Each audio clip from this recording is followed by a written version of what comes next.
2022 के साल को अगर देखें, it has been a tumultuous year, काफ़ी सारा नॉइज, काफ़ी कुछ देखने को मिला, बी इट ग्लोबल मार्केट्स और domestic markets for that matter.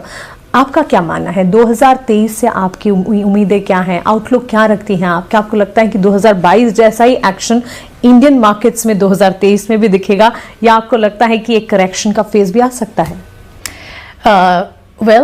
आपने जैसे बताया मैं नॉन कंसेंसस इन्वेस्टर हूँ, तो मैं इतनी बुलिश नहीं हूँ मार्केट्स पे, मैं एक्चुअली क्वाइट बेरिश हूँ। मोस्ट बेरिश मेरा व्यू है यूएस मार्केट के लिए, क्योंकि वहाँ पर फेड बहुत ही हॉकिश है। मार्केट पिवट की बात कर रही है, लेकिन फेड ने कल भी परसों भी बताया कि हम लोग पिवट नहीं करने वाले हैं। और मार्केट जब तक ये समझ नहीं लेंगी तब तक फेड ऐसे बोलते ही रहेंगे। तो ये जो किस्सा है इंटरेस्ट रेट्स का ज्यादा होना, वो बरकरार रखेंगे वो लोग, क्योंकि फेड ने ऑलरेडी एक्नॉलेज किया है कि उन लोगों ने बैटल तो लूज कर लिया, क्योंकि वो बहुत पीछे रह गए, इन्फ्लेशन बहुत ज्यादा हो गया और रेट्स बहुत पीछे रह गए। और अब अगर आप हिस्ट्री देखो तो जब तक इंटरेस्ट रेट्स इन्फ्लेशन से ज्यादा नहीं होते हैं, मतलब पॉजिटिव रियल रेट्स चाहिए, तब तक फेड का काम खत्म नहीं होता है। तो इस हिसाब से नेक्स्ट ईयर और भी नुकसान होने वाला है, मुझे ऐसा लग रहा है। और जैसे रियल एस्टेट में लोकेशन लोकेशन लोकेशन कहते हैं, तो इक्विटी मार्केट्स में अर्निंग्स की बहुत मायने आती रहती है।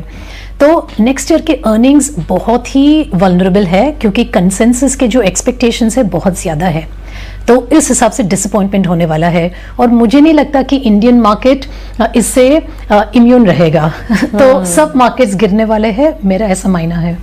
With this comes the next question, and you are known to be a global contrarian.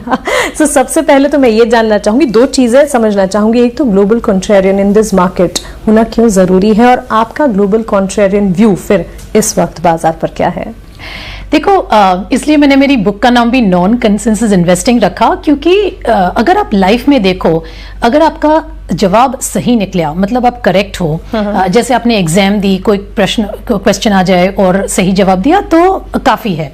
आप लॉयर हो, करेक्ट केस प्रेसिडेंट दे दिया, आप करेक्ट हो तो आपने केस जीत लिया। लेकिन इन्वेस्टिंग में अगर आप करेक्ट हो तो आप पैसे नहीं बनाते हो, क्योंकि जो आपका करेक्ट व्यू हो, अगर सबका वही करेक्ट व्यू हो, मतलब आपका करेक्ट व्यू कंसेंसस हो, तो ऑलरेडी प्राइस में शामिल है, तो पैसे नहीं बनाते उससे। That's a very good observation actually. और हमारे साथ तो ये है कि हमारे मार्केट्स को बीट करना है, वो हमारी जॉब है।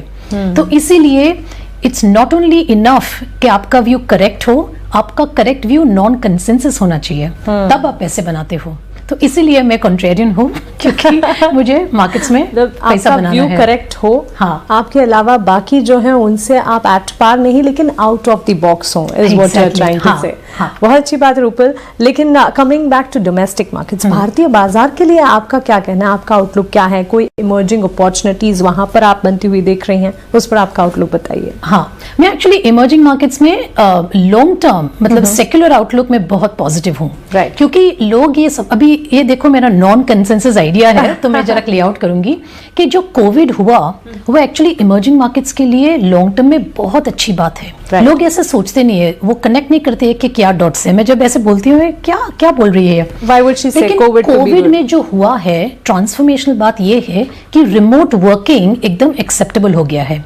मतलब आप लॉन्ग डिस्टेंस काम करो, कोई किसी से गिला नहीं करता है जी। तो पिछले बहुत डेकेड्स के लिए जब भी आपको अगर फॉरेन मल्टीनेशनल के लिए काम करना हो वगैरह, तो आपको वहाँ इमिग्रेशन वीजा चाहिए, कंट्री छोड़नी पड़ती है, अपना कल्चर छोड़ना पड़ता है, जैसे मैंने किया जब मैं 30 साल पहले अमेरिका गई 1991 में, तो मुझे ये सब करना पड़ा।